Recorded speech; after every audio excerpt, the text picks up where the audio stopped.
বুকের ভিতরে ভীষণ যন্ত্রণা, মাথা ভর্তি টেনশন, মনটা চাচ্ছে আপনার ভেতরে থাকা কষ্টগুলো কারোর মাঝে শেয়ার করবেন।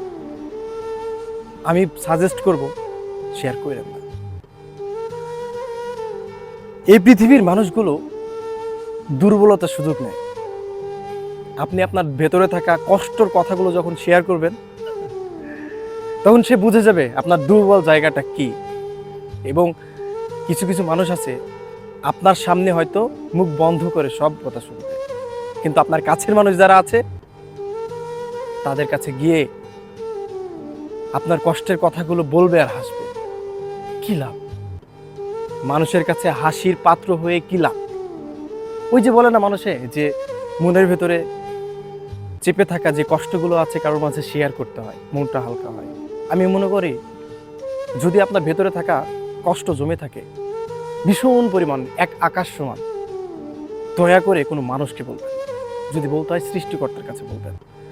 এই পৃথিবীর মানুষগুলো কেউই চায় না আপনি ভালো থাকেন। আপনার কাছের মানুষ, আপনার ভাই, আপনার বোন, আপনার পরিবারের মানুষ, আপনার বেস্ট ফ্রেন্ড, কেউই চায় না। হয়তো আপনার মুখের সামনে বলবে, বন্ধু তোর জন্য দোয়া করছি, ভাই আমি তোমার জন্য দোয়া করছি, কিন্তু কেউ চায় না দিন শেষে যে আপনি সবার উপরে যান, আপনি ভালো থাকেন। এই জন্যই বলি, যদি পারেন আপনার ভিতরে থাকা কষ্টগুলো সৃষ্টিকর্তার কাছে শেয়ার করতে পারেন, কিন্তু কোনো মানুষের কাছে চেপে থাকা কষ্টগুলো শেয়ার করবেন না। দেখবেন একটা সময় পস্তাবেন। আর যখন আপনি আফসোস করবেন তখন আর কিছুই করার থাকবে না। ভালো থাকবেন। আসসালামু আলাইকুম।